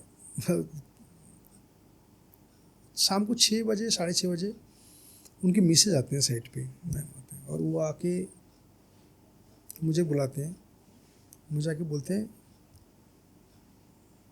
बहुत बड़ा मिस्टेक हो चुका है। उन्होंने बताई ना, हम कोई दूसरे राजनीति दल से हैं, पॉलिटिकल लेवल मेरा कुछ अलग है, और जो आपने लगाया ये दूसरा राजनीति कलर है। ओके। मैं किसी ऐसे पॉलिटिकल कैटेगरी में हूँ जी, उनकी कलर अलग है, जी जी और जी। जिस कलर में आपने काम किया उसकी कलर अलग है। अच्छा। तो यकीन मानिए, मुझे तो अभी विश्वास नहीं हो रहा था कि लोग ऐसे भी सोचते हैं। बट मैंने उनको टाइम मांगा, वो ठीक है देखिए, मेजर जो जहाँ दिख रहा है मैं चेंज कर सकता हूँ, पर 99% चेंज नहीं कर सकता हूँ। कम से कम 60-70% मेरे हाथ में है। मुझे टाइम चाहिए होगा 1-1.5 घंटा, मैं चेंज कर दूंगा। ओके। जैसे टेबल के लिनन हो गया, हाँ, वो चेंज कर सकते हैं हम लोग। बहुत सारी फैब्रिक्स हैं, उसको तुरंत हटा के हम लोग उसमें कुछ अलग कलर लगा सकते हैं। 1 घंटे में हो सकता है काम। तो जो हो सकता है मैं कभी मना नहीं करता हूँ, बट ये हुआ है। शाम को 7 बजे डिसीजन मुझे लेना पड़ा कि हाँ करना पड़ेगा, क्योंकि नहीं तो फिर उनकी मन में मलाल रह जाएगा और मुझे दुख हो कि मैं कर नहीं पाया उनके लिए जो छोटा सा रिक्वेस्ट था कि हो सकता है, बोला हाँ हो सकता है, बिल्कुल हो सकता है। उस दिन के बाद मैं जब भी मीटिंग में बैठता हूँ किसी के साथ, तो मैं पार्ट्स जो मैं लोगों को पूछ लेता हूँ, सर आप क्या करते हैं, कोई कलर को लेकर दिक्कत तो नहीं है कि ये कलर यहाँ चलेगा नहीं, ये कलर वो चलेगा नहीं? बोलता नहीं, हम तो कोई हर कलर में फिक्स है, कोई दिक्कत नहीं। चलिए, वो आपके एक्सपीरियंस में एक एड ऑन हुआ जिससे कि आगे ब्लेंडर ना हो, बट इस तरीके की प्रॉब्लम्स ना हो फ्यूचर में, इसका तरीका क्या है? मतलब क्या प्रिकॉशंस रखने चाहिए हम लोगों को शुरुआत में कि ये ब्लेंडर हो ही ना, और अगर होता भी है तो रिस्पॉन्सिबिलिटी आपके ऊपर ना है? नहीं, आजकल तो मतलब होने का चांसेस बिल्कुल कम है, क्योंकि अच्छा, आजकल पूरा पीपीटी शेयर होता है, उसमें सब कुछ मेंशन होता है, मूड बोर्ड पहले से डिजाइन होता है। मूड बोर्ड छोड़ के वो पूरा फुल प्रेजेंटेशन जाता है। उसमें स्टेज कैसे लगेंगे, उसकी साइज क्या होगा, उसमें कलर क्या रहेंगे, कौन कितने परसेंट हम क्या फूल इस्तेमाल कर रहे हैं, रियल कितने होगा, आर्टिफिशियल कितना होगा, ये सब कुछ हम लोग डिटेल करके देते हैं क्लाइंट को। उसमें मतलब मिस्टेक होने का चांसेस बहुत कम है, होता है ऐसे नहीं है, बट आई थिंक 1-2% है जो मिस्टेक हो सकता है, क्योंकि कलर हम लोग डिस्कस पहले कर लेते हैं, उसमें कोई कॉम्प्रोमाइज़ नहीं होना चाहिए। कई बार इसमें एक छोटी सी बात है, कई बार क्या होता है ना, कुछ फैब्रिक्स आता है, पाउडर ब्लू फैब्रिक मान लीजिए, वो आपने खरीदा है, उसकी आपने 10,000 मीटर कपड़े लिया और आपका फैब्रिक खत्म हो गया, फिर नेक्स्ट मंगाना है, बट वो जो नेक्स्ट जो लोड आएगा उसका कलर और पहला जो कलर है उसमें चेंज आएगा ही, उसमें कुछ % का चेंज आएगा। राइट, बिल्कुल, वो हमें देखना पड़ता है जो उस फैब्रिक को हम कहाँ इस्तेमाल करेंगे और ये फैब्रिक को हम कहाँ इस्तेमाल करेंगे। ये होता ही है, सेम क्वालिटी का सेम कलर का फैब्रिक दोबारा नहीं आता लॉट में। तो दादा, ये अपने ऑरा वेडिंग जो कंपनी है आपकी, इसकी सर्विस अगर लेना हो क्लाइंट्स को, तो आप मतलब पूरा फ्री है, मतलब किसी भी वेन्यू पे जाके काम करने के लिए, या ज़्यादातर मोस्टली काम किसी वेन्यू के साथ आप कर रहे हो? नहीं, मैं 90% काम गोल्डन ब्लॉसम में ही करता हूँ। ओके। वो मैं बाहर नहीं कर पाता हूँ ज़्यादा काम, बहुत कोई ख़ास है, बहुत कोई जान पहचान वाले हैं और किसी के रेफरेंस में है, तो फिर मैं बाहर जाता हूँ, नहीं तो फिर मैं गोल्डन में ही काम करता हूँ। गोल्डन ब्लॉसम में मेरा है, बहराइच है, आप जानते होंगे। हाँ, बहराइच तो हम लोगों ने साथ में काम भी किया। बहराइच में मुझे यहाँ पहचान जो है, जैसे जितना गोल्डन ब्लॉसम ने दिलाया, इतना बहराइच वालों ने दिलाया। अरे वाह, बहुत काम मिला मुझे बहराइच से, बहुत प्यार मिला। फैमिली है, डालमिया फैमिली है, सब लोग हैं, तो अग्रवाल से लोग हैं वहाँ पे, वो लोग बहुत प्यार दिया मुझे, बहुत मानते हैं। और इसलिए बहराइच की कोई भी काम हो, चाहे छोटा सा बर्थडे हो, चाहे फूले के बुक्के भेजना है, तभी मैं भेजता हूँ। क्या बात है, उस बहराइच के लिए कभी मना नहीं कर सकता मैं। क्या बात। देखिए बहराइच वालों, अभिजीत दादा कितना प्रेम करते हैं आप लोगों से कि कुछ भी मना नहीं कर पा रहे हैं आप लोगों को। जो गोल्डन ब्लॉसम में मतलब कितने साल हो गए आपको काम करते हुए उस वेन्यू में? 6 ईयर्स हो गए। तो पहले 6 ईयर्स और अब जो लेटेस्ट में चीज़ें हैं, कितना चेंज हुआ है वहाँ पे? काफ़ी चेंज हुआ है, वेन्यू में चेंज हुआ है। अभी तो उनका पूरा जो ब्लॉसम का जो सिग्नेचर हॉल है, हाँ, जो इतने बड़े हॉल लेकर उन्हें चलते हैं, जी, तो उस हॉल में भी पूरा अब बहुत सारी चीज़ें कस्टमाइज हो रहा है उनका, पूरी बहुत चेंजिंग कर रहा है वो लोग। 2 हॉल जो प्री डेकोर है, 2 हॉल ऐसे प्री डेकोर हॉल उन्होंने लेकर आया मार्केट में। अच्छा, बहुत सारी चीज़ें चेंजेस हुआ है उनका। रिसेंटली एक हॉल था वहाँ पे,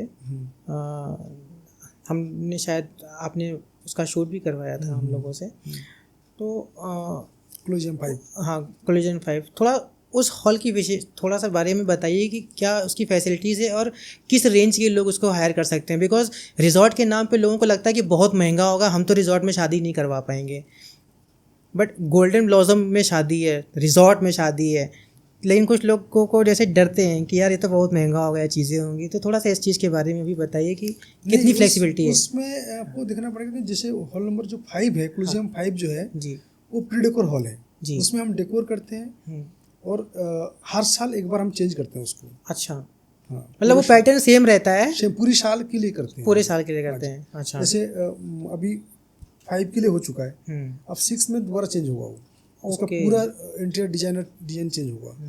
तो ठीक है, बट आपका बजट में आ सकता है, उसमें कोई दिक्कत नहीं है, बजट को लेके कोई प्रॉब्लम नहीं होगा। बट उसमें जो भी कलरिंग की जो थीम होगी वो कस्टमाइज नहीं हो पाएगी, वो पहले से मतलब प्री है, मतलब। हाँ जी, वो प्री है।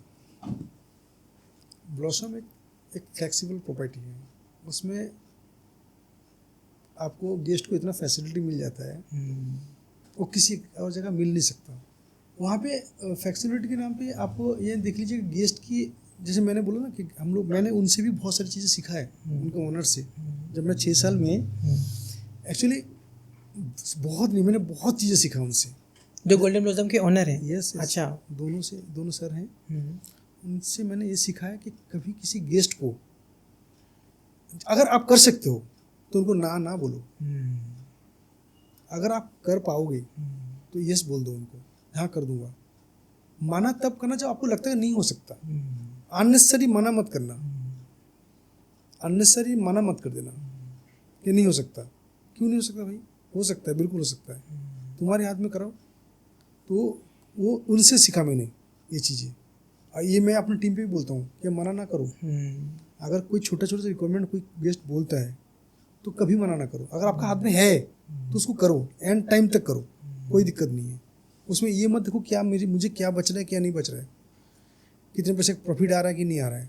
गोल्डन के अंदर खास बात है, किसी गेस्ट की, हर गेस्ट के साथ वो लोग इतने फ्लेक्सिबल होता है जिसे गेस्ट को लगता है कि मैं अपना घर में फंक्शन कर रहा हूँ।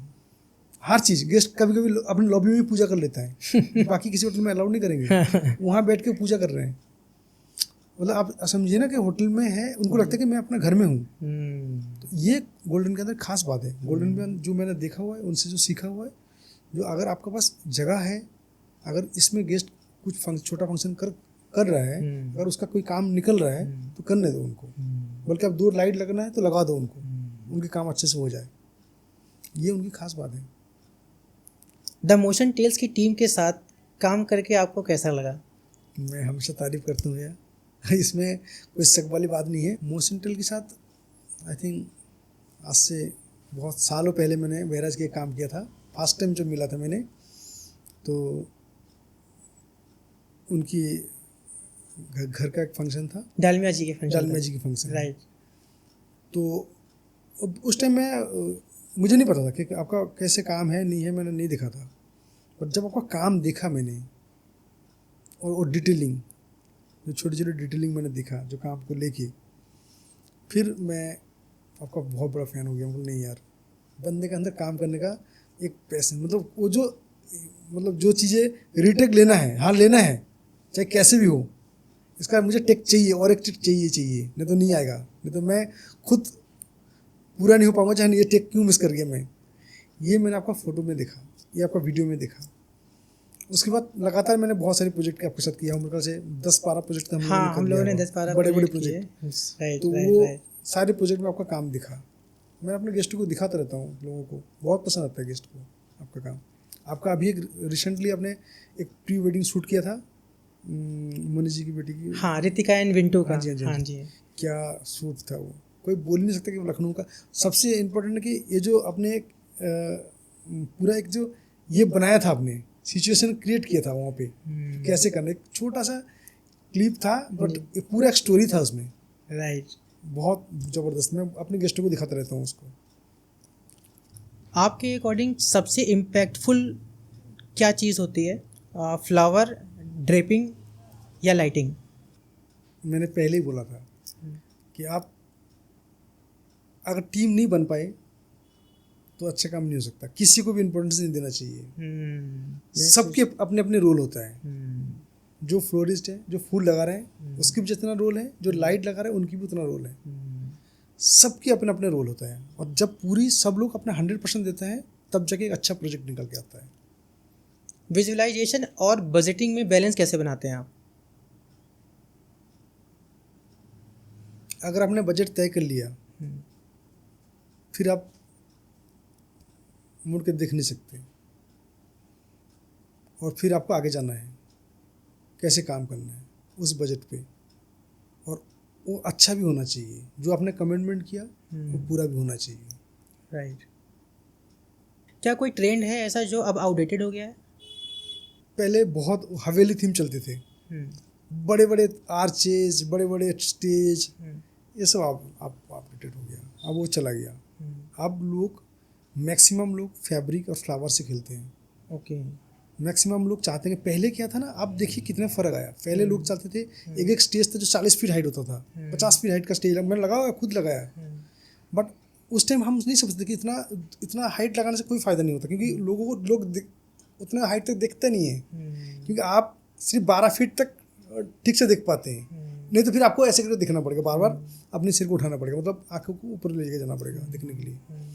तो आजकल जो डिजाइनर डिजाइन कर रहे हैं ना, वो चीज़ें कर रहे हैं नॉर्मल नीचे की तरफ, जैसे टेबल की डेकोर हो गया, सीटिंग के ऊपर ध्यान देना कि बहुत अच्छा सीटिंग होना चाहिए, बहुत अच्छा टेबल डेकोर होना चाहिए, फ्लावर की काम अच्छा होना चाहिए, नीचे लाइटिंग अच्छा होना चाहिए, ये सब ध्यान दे रहे इस टाइप का। कारपेटिंग साफ होना चाहिए, ये चीज़ें। स्टेज बहुत सुंदर होना चाहिए जो आपका आई लेवल में रहे, बहुत अच्छे अच्छे शैंडलियर मार्केट में आया हुआ वो होना चाहिए, फैब्रिक की कलर स्मूथ होना चाहिए, देखना पड़ेगा कि रात में हम कौन सा फैब्रिक लेके चल रहे हैं, डे में कौन सा फैब्रिक चल रहे हैं, ये आजकल चल रहा है ट्रेंडिंग। बट पहले जो आउटडेटेड हो गया वो था राजवाड़ा थीम जो पहले चलते थे, बहुत बड़े बड़े आर्चेस, बहुत बड़े बड़े पिलर फाइबर का, ये सब अब खत्म हो चुका है। एक परफेक्ट स्टेज या वरमाला सेटअप क्रिएट करते वक्त आप किन किन बातों का ध्यान रखते हो सबसे ज़्यादा? जो डिज़ाइन हमने क्लाइंट को दिखाया था, जो डिज़ाइन मेरे टीम के साथ बैठ के डिस्कस हुआ था, सेम डिज़ाइन निकाल के आ रहा है या नहीं आ रहा है, उसमें प्रॉब्लम क्या आ रहा है। और सबसे इम्पोर्टेंट है कि मैं पर्सनली कभी कुछ नया स्टेज लेके आता हूँ मार्केट में, तो उसका मॉकअप पहले हो जाता है हम लोगों का। हम पहले अपने लिए लगाते हैं, देखते हैं जो स्टेज कैसे बन के आ रहा है। अगर उसमें कुछ मॉडिफाई करना है तो हम पहले कर लेते हैं कि ये चीज़ अच्छा नहीं लग रहा है, इसमें ये करके देखो, इसमें बहुत ज़्यादा पेस्टल फूड हो गया तो थोड़ा सा रेड ऐड कर दो, या थोड़ा सा पीच और ज़्यादा ऐड करो, वाइट थोड़ा कम कर दो। हम करके देखते हैं पहले, उसके बाद हमें लगता है कि ठीक है ये परफेक्ट स्टेज है, अभी ओके हो गया तो हम आगे प्रोजेक्ट देते हैं। जो आजकल क्लाइंट आपको पिंटरेस्ट के मंडप या कुछ भी दिखाते हैं इमेजेस, तो कितना आपको वो रियल लगता है उस लोकेशन के हिसाब से? क्या आप एक बार में हाँ कर देते हो? मैं हाँ करता हूँ, बट उसमें भी आप एक चीज़ देखेंगे, पिंटरेस्ट में मेरी क्या हुआ, कम से कम 50 काम आपको मिलेंगे, बट किसी ने किसी नाम से डाल रखा है। ओके।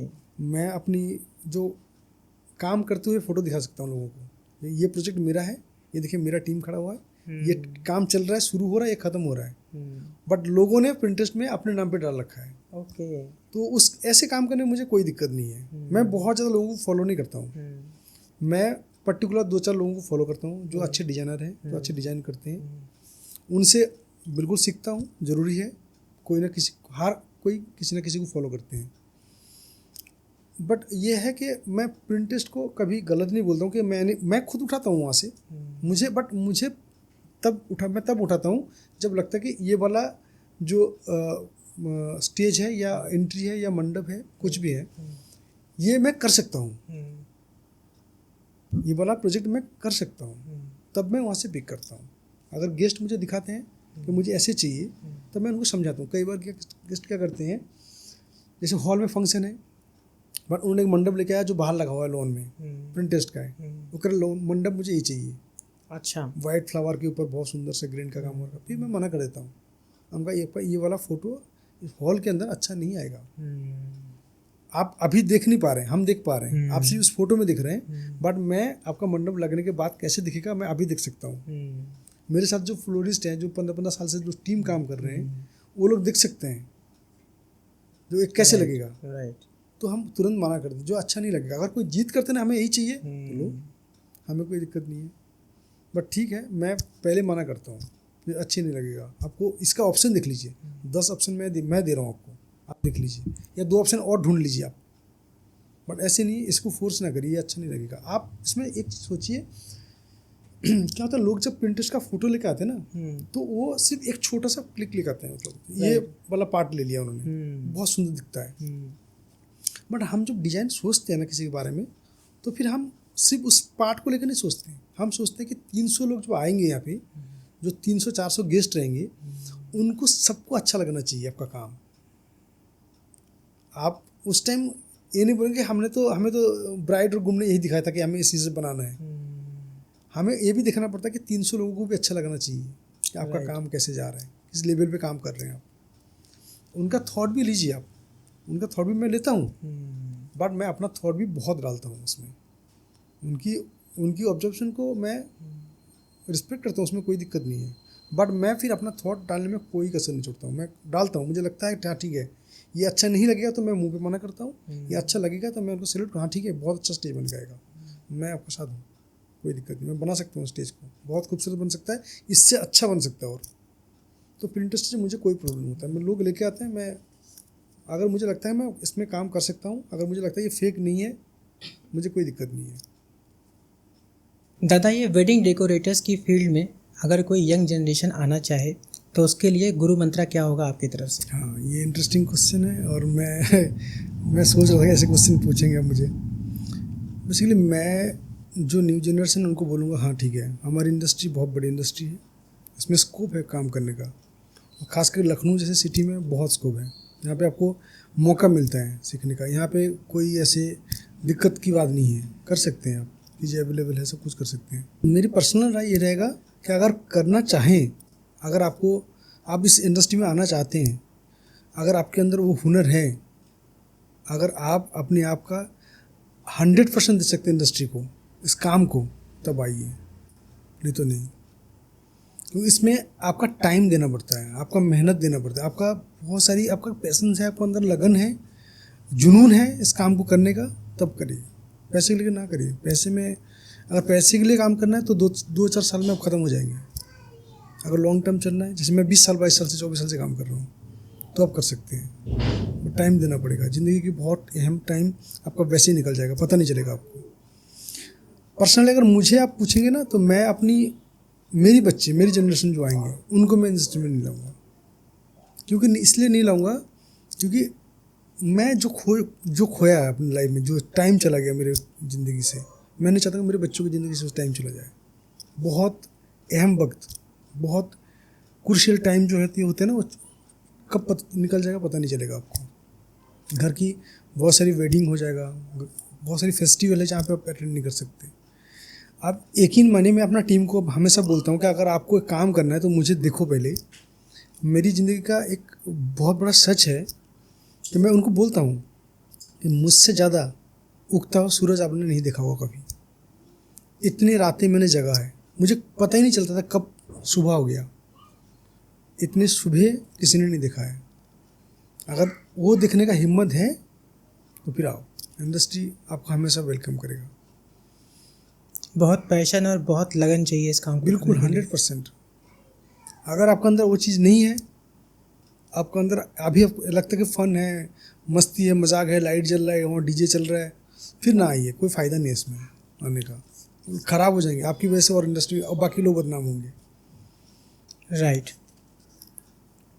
एक चीज़ मेरे माइंड में आ रही है,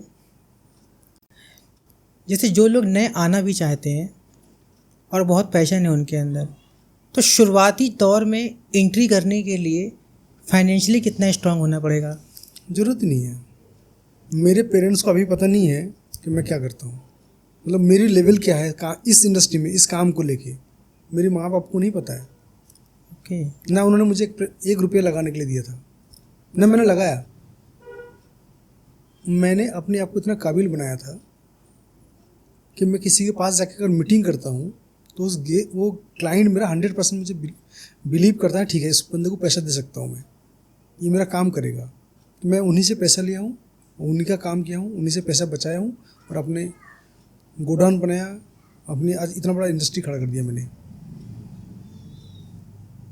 जहाँ पे लोग काम करते हैं। मेरे साथ बहुत लोग जुड़े हुए हैं, सिर्फ मेरे लेबर और कारीगर नहीं है मेरे साथ, मेरा ऑफिस टीम नहीं है मेरे साथ, वो लोग भी जुड़े हैं जो दिल्ली से जो फूल बेचते हैं, जो फ्लोरिस्ट हैं, जिनके फूलों की बिजनेस है, जो रोज़ का माला बना के मुझे भेजते हैं, जो फ्लावर जो बेंगलोर से आना है, जो आपका हिमाचल से आना है, जो थाईलैंड से आना है, जो लोग सारी वहाँ दिल्ली में मतलब फूल लेके आते हैं और दिल्ली से मुझे भेजते हैं। वो बहुत लोग जुड़े हुए हैं, इंडस्ट्री बहुत बड़ी है, बहुत फेस बिजनेस चलते हैं, बहुत लोग जुड़े हुए हैं उनके साथ। तो अगर आपको शुरू करना है तो उसके लिए आपको मतलब ऐसे नहीं कि इन्वेस्ट करना पड़ेगा कि 20 लाख इन्वेस्ट करो, 10 लाख इन्वेस्ट करो, 5 लाख, कोई ज़रूरत नहीं है। आप काम करो, काम बहुत है, आपको काम मिल जाएगा। आपके अंदर टैलेंट है तो आपको काम मिलेगा, कोई नहीं रोक सकता आपको काम करने से। राइट। बहुत इवेंट्स वाले हैं लखनऊ में जो काम देते हैं लोगों को, डेकोरेटर को काम देते हैं, जो टेंट वाले हैं उनको काम देते हैं वो लोग उठा के, तो उनका काम करो पहले आप, शुरुआत तो कहीं से करो, छोटा से बेसिकली करो। पहला जो काम मिलने के जो चांसेस हैं वो ज़्यादातर आपको इवेंट प्लानर से ज़्यादा में कोलैबोरेशन करनी पड़ेगी। बिल्कुल बिल्कुल, वो होता है कई बार, ये होता है सर्कल से डिपेंड करता है कौन से सर्कल से आप आते हैं। जैसे मेरी कोई सर्कल नहीं था दिल्ली में, मुझे ऐसे अपने सर्कल से कोई काम नहीं मिला, मुझे पूरा काम मिला मेरे टैलेंट से, मेरे हुनर से मुझे काम मिला। बट आपको इवेंट वाले से भी काम आप कर सकते हैं, इवेंट वाले काम बहुत मिलते हैं, इवेंट वाले काम वो कर सकते हैं। आपका अगर सर्कल अच्छा है, लखनऊ से है, तो फिर आप काम मिल जाएगा। वैसे ही 2-4 दोस्तों के काम करते करते मार्केट में अगर आपका काम अच्छा हुआ, अच्छा निकला, तो फिर नाम अपना होता है। बहुत बहुत शुक्रिया अभिजीत दादा आपका हमारी ऑडियंस को गाइडेंस करने के लिए। तो नेक्स्ट टाइम आप जब भी वेडिंग प्लान करें, औरा वेडिंग बाय अभिजीत जो कि बहुत ही क्रिएटिव हैं, इनकी सर्विस ज़रूर लीजिए। अभिजीत दादा बहुत बहुत थैंक यू आपका। थैंक यू सो मच आपका पूरा टीम, मोशन टेल्स की पूरा टीम को, प्लस आपका जितने दर्शक हैं जो आपको देख रहे हैं इस टाइम, सबको मेरा नमस्कार। शादी एक मूवमेंट नहीं, एक माहौल होता है, और उस माहौल को सजाता डेकोरेटर है और कैप्चर करता है फोटोग्राफर्स। आज के बाद जब भी आप कोई भी टीएमटी फिल्म देखिएगा, उस फ्रेम के पीछे का डेकोरेशन भी याद रखिएगा। Stay connected.